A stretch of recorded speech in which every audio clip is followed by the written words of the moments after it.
Assalamualaikum warahmatullahi wabarakatuh. Dalam kesempatan kali ini, kelompok 5, mata kuliah komunikasi interpersonal kelas 4B akan mempresentasikan mengenai komunikasi verbal.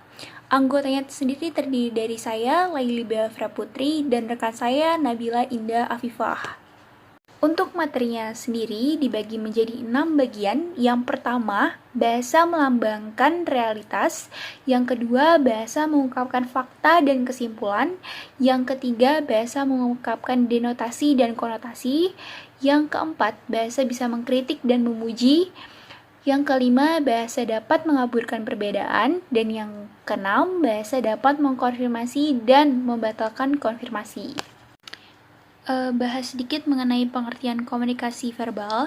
Komunikasi verbal menurut Profesor Dedi Mulyana, MA, PhD, yaitu bentuk komunikasi yang disampaikan komunikator kepada komunikan dengan cara tertulis, written, atau lisan, atau oral. Nah, kutipan dari Wikipedia, pengertian komunikasi verbal adalah komunikasi dengan menggunakan simbol-simbol verbal. Nah, sebenarnya komunikasi verbal ini membutuhkan sebuah alat dalam bentuk bahasa yang merupakan output dalam bentuk kata-kata atau ucapan yang tertulis. Nah, komunikasi verbal ini dapat berjalan efektif apabila ada orang yang berinteraksi dan mengerti bahasa yang telah digunakan, seperti itu.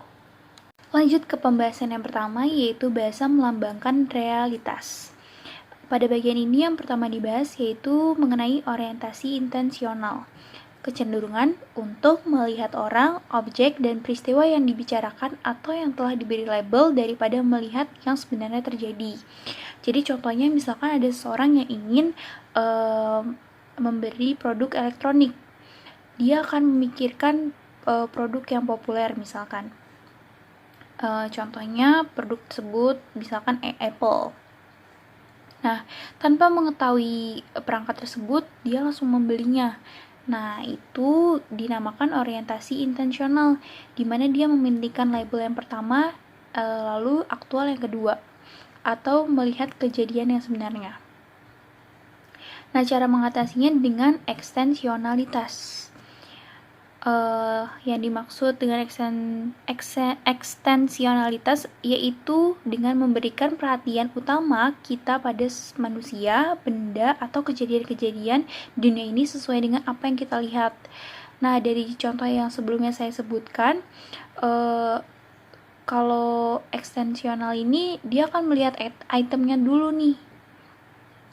Mungkin label tentu saja menjadi panduan yang membantu gitu, tapi dia akan melihat itemnya dulu, lalu kemudian dia akan membuat keputusan seperti itu. Nah, lanjut ada identifikasi budaya atau culture identifier. Kata itu bukanlah benda tidak berarti, tetapi kata-kata dapat dipilih secara acak atau memilih kata-kata yang sama untuk mengidentifikasi asal budaya seorang atau kelompok. Jadi identifikasi budaya ini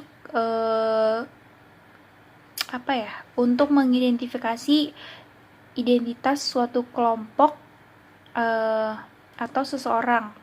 Nah, contoh pengidentifikasiannya misalkan usia, orientasi seksual, misalkan gay atau lesbian, kelas ekonomi, etnis, ras, agama, dan lain sebagainya. Masih dalam bahasan bahasa melambangkan realitas, selanjutnya yang akan dibahas yaitu kesemuan atau allness. Cara lain di mana pesan dapat gagal dikenali karena bahasa hanya melambangkan sebagian realita dikenal sebagai kesemuan atau allness. Nah, kita tidak pernah bisa mengetahui semua hal atau mengatakan sesuatu secara keseluruhan, sebab membuat kesimpulan dengan bukti-bukti yang tidak memadai akan berdampak pada keliruan di masa datang. Jadi misalkan contohnya ya, kita ditugaskan untuk membaca buku teks. Karena teks-teks sebelumnya membosankan dan mungkin bab pertama dari buku yang sekarang kita akan baca pun juga membosankan, kita menyimpulkan bahwa sisa buku ini juga akan membosankan. Tentu saja sisa buku seringkali lebih buruk daripada awalnya. Namun, bisa saja sisa buku itu akan terbukti menarik jika dibaca dengan pemikiran terbuka. Nah, masalahnya kita berasumsi merasa mengetahui segala sesuatu gitu, atau berasumsi terlebih dahulu gitu. Sedangkan itu bisa saja menimbulkan keliruan di masa datang, seperti itu yang dimaksud dengan kesemuan atau allness. Bahasan yang kedua yaitu bahasa mengungkapkan fakta dan kesimpulan. Bahasa memungkinkan untuk membentuk pernyataan dan inferensi atau kesimpulan tanpa membuat perbedaan kebahasaan antara keduanya. Jadi misalkan gini, Anda bisa mengatakan dia mengenakan jaket biru, dan Anda bisa mengatakan dia menyimpan kebencian yang tidak masuk akal. Meskipun kalimat memiliki struktur yang sama, mereka berbeda. Anda dapat mengamati jaket dan warnanya, tetapi bagaimana Anda mengamati kebencian tidak masuk akal yang Anda katakan sebelumnya? Jelas ini bukan pernyataan faktual, tetapi pernyataan inferensial atau pernyataan kesimpulan. Ini adalah pernyataan yang Anda buat berdasarkan tidak hanya dari apa yang Anda amati, tetapi dari apa yang Anda simpulkan. Nah, agar pernyataan dianggap faktual, pernyataan itu harus dibuat oleh pengamat setelah pengamatan dan harus dibatasi dengan apa yang diamati. Seperti itu. Nah, di sini ada perbedaan antara pernyataan faktual dan pernyataan kesimpulan. Pernyataan faktual hanya dapat dilakukan setelah observasi, sedangkan pernyataan kesimpulan dapat dilakukan setiap waktu. Nah, pernyataan faktual juga terbatas pada apa yang sedang diamati, sedangkan pernyataan kesimpulan melampaui apa yang telah diamati. Pernyataan faktual juga hanya dapat dilakukan oleh observer, sedangkan pernyataan kesimpulan bisa dilakukan oleh siapa saja. Nah, pernyataan faktual juga hanya sekitar masa lalu atau masa sekarang, sedangkan pernyataan kesimpulan setiap waktu, bisa masa lalu, sekarang, atau masa depan. Nah, pernyataan faktual juga hampir meyakinkan, sedangkan pernyataan kesimpulan melibatkan berbagai tingkat kemungkinan. Nah, pernyataan faktual juga tergantung standar pembuktiannya, sedangkan pernyataan kesimpulan tidak tergantung pada standar pembuktiannya. Lanjut pembahasan yang ketiga, bahasa dapat mengungkapkan antara denotasi dan konotasi. Nah, untuk denotasi adalah definisi objektif dari sebuah kata, makna umum atau universal. Sedangkan konotasi adalah makna subjektif atau emosional dari suatu kata. Dapat diartikan juga konotasi yaitu makna pribadi dan kurang tepat. Contohnya yang saya ambil di sini adalah kata kematian. Mungkin bagi dokter kata ini berarti titik di mana jantung berhenti berdetak. Nah, makna kematian ini adalah makna denotatif deskripsi yang objektif tentang suatu peristiwa. Sedangkan bagi seorang ibu yang putranya baru saja meninggal, kata kematian itu jauh lebih berarti. Itu mengingatkan tentang masa muda putranya, ambisinya, keluarganya, penyakit, dan sebagainya. Baginya, kata kematian itu menjadi emosional, subjektif, dan sangat pribadi. Asosiasi emosional, subjektif, dan pribadi ini adalah makna konotatif kata. Nah, dapat disimpulkan bahwa di sini bahasa dapat mengungkapkan antara denotasi dan konotasi. Materi selanjutnya yaitu bahasa dapat mengkritik dan memuji. Dalam pembahasan ini sangat penting mengembangkan keterampilan interpersonal dalam hal yaitu mengembangkan diri untuk mendeteksi ketika seorang meminta kritik dan ketika orang itu hanya meminta pujian. Jadi terkadang keinginan untuk dipuji lebih kuat daripada dikritik. Sebagai alternatif, bila ingin mengkritik atau menghargai atau mempertimbangkan prinsip kejujuran, katakan yang sebenarnya. Tetapi seni dalam menyampaikan kebenaran itu juga ada dan harus dipelajari, dan ada seni untuk mengatakan kritik juga gitu, agar terbentuknya komunikasi yang efektif seperti itu. Nah, terdapat saran untuk mengekspresikan pujian. Yang pertama itu gunakan I message. Alih-alih mengatakan misalkan laporan itu bagus, katakanlah saya pikir laporan itu baik atau saya menyukai laporan Anda, seperti itu. Yang kedua, pastikan pengaruh efek saat Anda mengkomunikasikan perasaan yang positif. Yang ketiga, sebutkan perilaku yang Anda puji. Misalkan alih-alih mengatakan itu bagus, katakanlah saya menikmati pidato Anda, atau saya pikir perkenalan Anda hebat, seperti itu. Lanjut, yaitu mempertimbangkan budaya. Maksud dari mempertimbangkan budaya di sini, contohnya banyak orang Asia, misalkan merasa tidak nyaman ketika dipuji karena mereka dapat mengartikan pujian sebagai tanda kritik terselubung. Saya akan melanjutkan presentasi tentang pesan verbal. Sini ada language can obscure distinction, yaitu bahasa dapat mengaburkan perbedaan.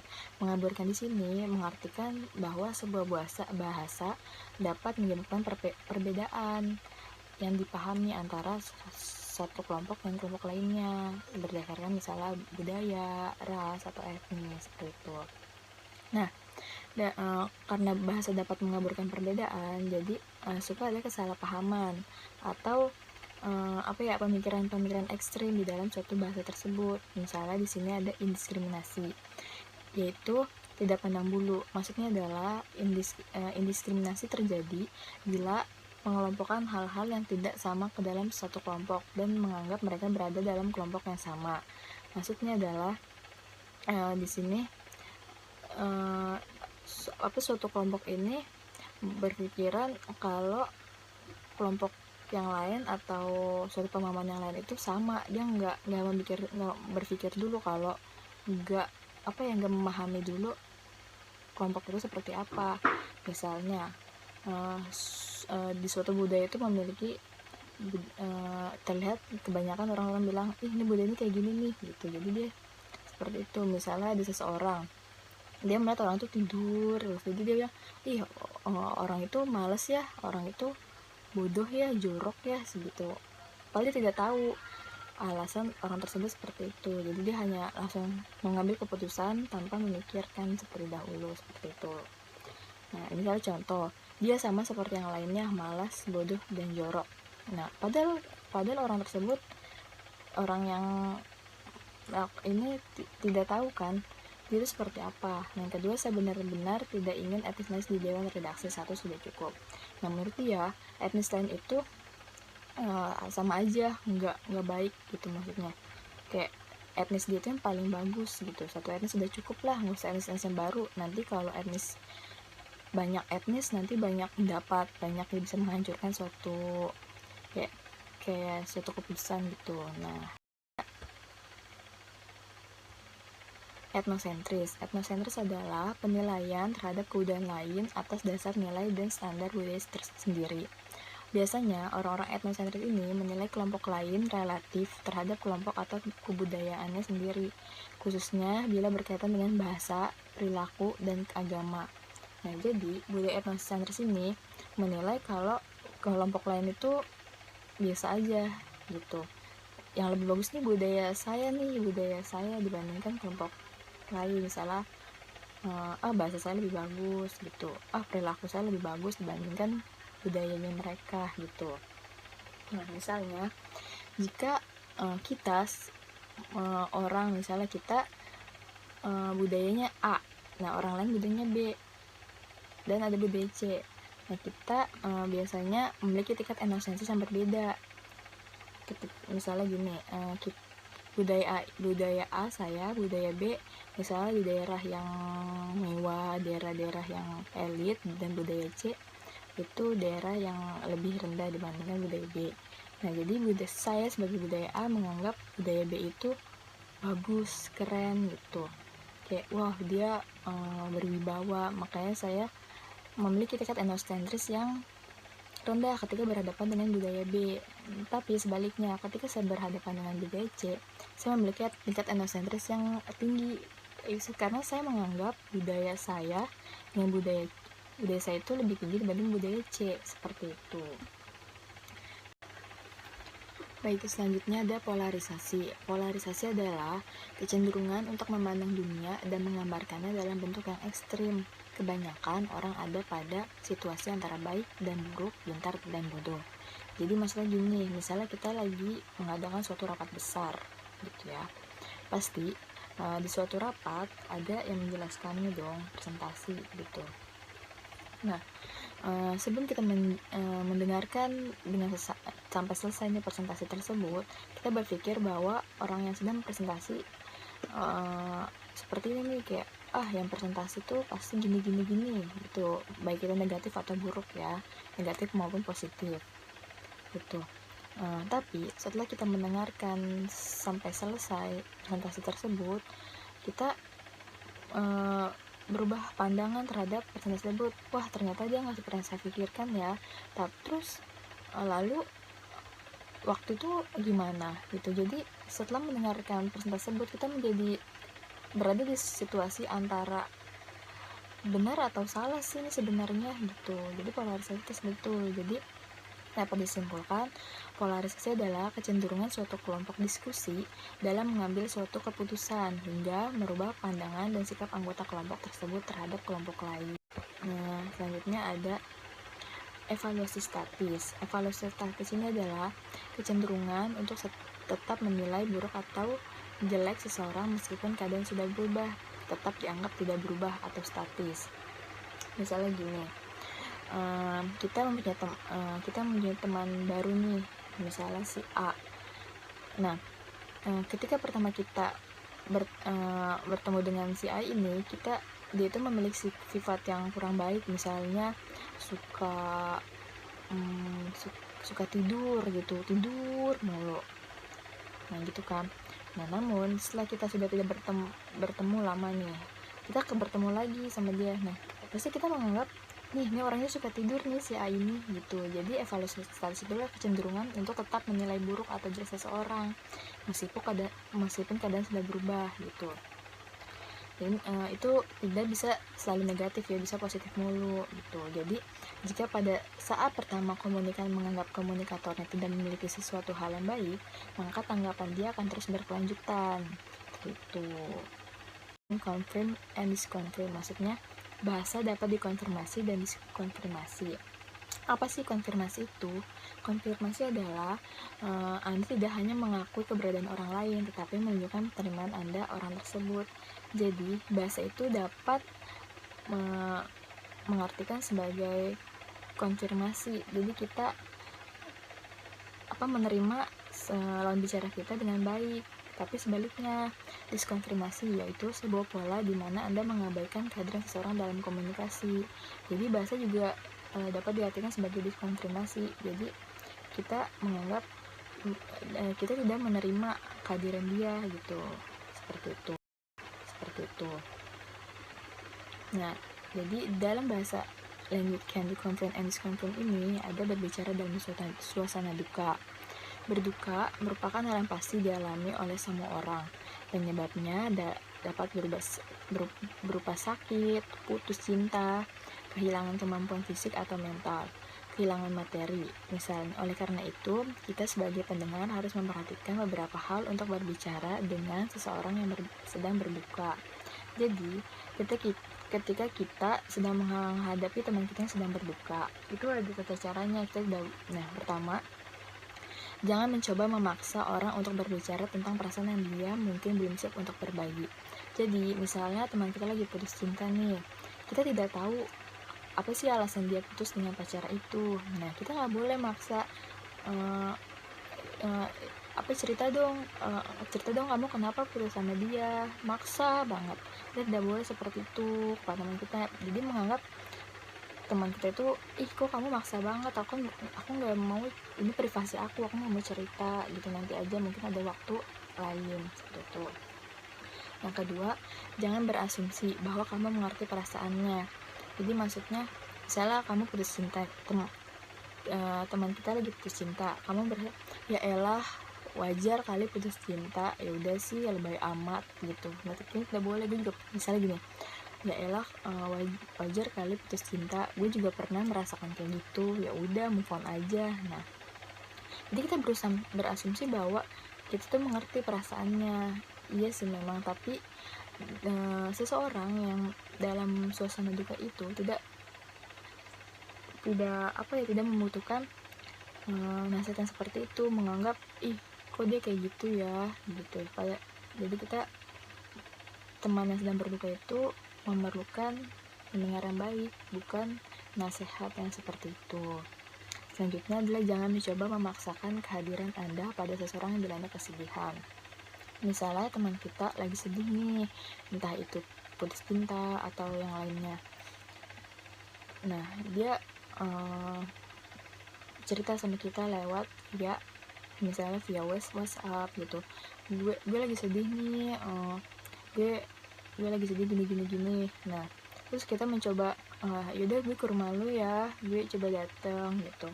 Nah, cuman dia kayak nggak usah deh, gue kayaknya belum siap deh buat ngobrol sama orang untuk saat ini. Nah, jadi kita itu nggak boleh maksa teman kita untuk kita, kayak sebenarnya kita baik kan, tapi kita udah boleh, karena itu membuat privasi dia kayak sedikit terganggu. Jadi ada 4 praktik bahasa yang kasar seperti seksisme, heteroseksisme, rasisme, dan ageisme. Jadi bahasa ini ada loh, bahasa kasar, istilah-istilah kasar. Misalnya seksisme atau diskriminasi gender adalah prasangka atau diskriminasi berdasarkan jenis kelamin. Seksisme dapat merujuk pada kepercayaan atau sikap yang berbeda. Misalnya, kita menganggap bahwa perempuan itu lemah, perempuan itu nggak perlu loh sekolah tinggi-tinggi, nanti juga di dapur, nanti juga ngurus anak. Nah, ini termasuk diskriminasi gender, menganggap bahwa perempuan itu adalah makhluk yang lemah gitu. Lanjut aja, misalnya cowok kok nangis. Nah, memang perempuan saja yang boleh menangis, cowok juga mempunyai perasaan. Jadi dalam kategori ini termasuk diskriminasi gender. Baik, selanjutnya ada heteroseksisme, yaitu diskriminasi dan atau kebencian terhadap seseorang yang bergantung pada homoseksualitas. Contohnya ialah LGBT dong pada saat ini. Mungkin di negara kita itu seseorang yang mengalami perubahan dalam dirinya, misalnya transgender, itu kurang diterima ya oleh masyarakat umum. Tapi kita sebagai pendengar yang baik, kita nggak boleh kayak langsung menjudge dia sebagai negatif gitu. Misalnya kita harus perhatikan nih bagaimana sih kita menghadapi orang seperti ini, orang yang transgender, homoseksualitas, atau misalnya LGBT kan. Yang pertama adalah jangan menghakimi dia. Jangan ketika menghadapi seseorang yang homoseksualitas, kita langsung menghakimi, dasar kamu ya seperti ini, kamu kenapa sih kamu gini. Kita tidak boleh gitu. Jadi sebagai pendengar yang baik, atau kita mengungkapkan pendapat kita pelan-pelan. Misalnya kita bertanya, kenapa kamu ingin seperti ini, apakah kamu mempunyai masalah atau seperti itu. Jadi kita melalui tahap-tahap yang pelan gitu. Jangan menghakimi, karena apabila kita menghakimi seseorang yang terhadap homoseksualitas, psikis mereka akan jauh lebih parah. Misalnya dia akan bunuh diri atau dia akan frustasi gitu. Jadi seperti itu, kita tidak boleh menghakimi langsung, tapi kayak pelan-pelan lah memberitahukan tentang homoseksualitas ini. Atau kalau misalnya kita belum menerima dia, kita bawa aja dia ke psikiater atau ahli psikologi. Lanjutkan, jangan pernah ceritakan keputusan pada orang lain. Pasti dong, kita sebagai manusia kadang mempunyai kehilafan. Saya gini, kita cerita jangan deket-deket dia loh, dia tuh punya sikap yang homoseksualitas dan seperti, karena sama seperti dia mengakui apabila seseorang homoseksualitas bercerita tentang jati dirinya kepada kita, nah, kita itu harus kayak menerimanya dia gitu. Jadi kita harus menjaga privasi dia gitu.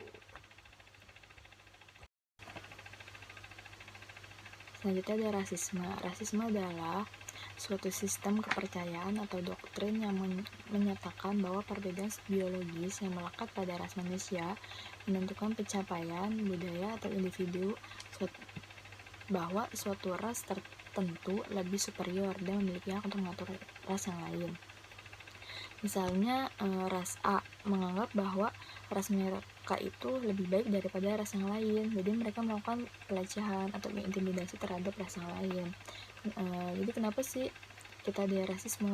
Nah, karena itu sendiri, karena rasa ini tidak menyadari bahwa tidak memiliki kesadaran diri sendiri bahwa setiap ras itu ada loh negatifnya, ada loh positifnya gitu, tidak selalu seperti itu. Nah, dampak negatif rasisme ini dari perspektif kesehatan dapat memengaruhi sifat, mentalitas, dan kepribadian seseorang. Ya tentu, misalnya suatu ras melakukan intimidasi terhadap yang lain, jadi menganggap ras yang diintimidasi tersebut kayak mentalitasnya terganggu, menganggap bahwa ras kita atau kita nih tidak kira kita tidak sebaik dia, jadi kayak mempengaruhi kepribadian seseorang seperti itu. Nah, penyebab rasisme ini misalnya sosialisasi dalam keluarga, yaitu faktor internal. Nah, jadi misalnya gini, dari awal keluarga kita, misalnya keturunan ayah ibu kita atau kakek nenek kita sudah berbicara pada kita gini, jangan berteman sama keluarga yang itu ya, dia tuh seperti ini, jangan, dia budayanya jelek, dia kayak gini. Nah, kita sebagai penerusnya biasanya akan meneruskan atau kayak akan kayak gitu ya. Jadi dalam mindset pikiran kita itu bahwa keluarga dia itu seperti itu, padahal kita belum tahu nih dia itu seperti apa gitu. Dan biasanya kita sebagai penerusnya akan melanjutkan ke penerus kita lagi, jangan seperti itu ya, dia itu kayak gini, etnis ini tuh kayak gini ya. Nah, nanti penerus kita itu seperti itu. Nah, kemudian ada budaya dan adat istiadat. Nah, pastinya pasti suatu budaya memiliki sifat etnosentris, yaitu bahwa budaya yang kita anut itu pasti benar atau pasti istilahnya bagus lah gitu dibanding budaya lain. Nah, jadi misalnya gini, suatu kepala adat misalnya, kita tidak boleh berteman dengan budaya itu karena dia memiliki ritual-ritual yang aneh gitu. Nah, kita tidak boleh, itu namanya rasisme. Jadi kita sebagai pengadut budaya tersebut menganggap bahwa budaya yang itu kurang baik gitu. Selanjutnya adalah ageisme atau diskriminasi usia. Ageisme ini yaitu setiap sikap, tindakan, atau struktur kelembagaan yang menomorduakan seseorang atau kelompok karena usia atau penugasan peran dalam masyarakat murni berdasarkan usia. Misalnya gini ya, suatu perusahaan akan melakukan perekrutan pekerjaan nih, dia melakukan ini dalam perekrutan pegawai. Nah, biasanya kita suka lihat kan apa sih syarat biar kita diterima dalam perusahaan tersebut. Kalau ada batas usianya misalnya 20 sampai 25 tahun. Nah, dalam hal ini termasuk diskriminasi usia karena yang hanya boleh melamar pekerjaan adalah 20 sampai 25 tahun. Padahal belum tentu dong di atas 25 tahun itu atau di bawah 25 tahun itu tidak jauh lebih bagus dibandingkan yang sesuai syarat perusahaan tersebut.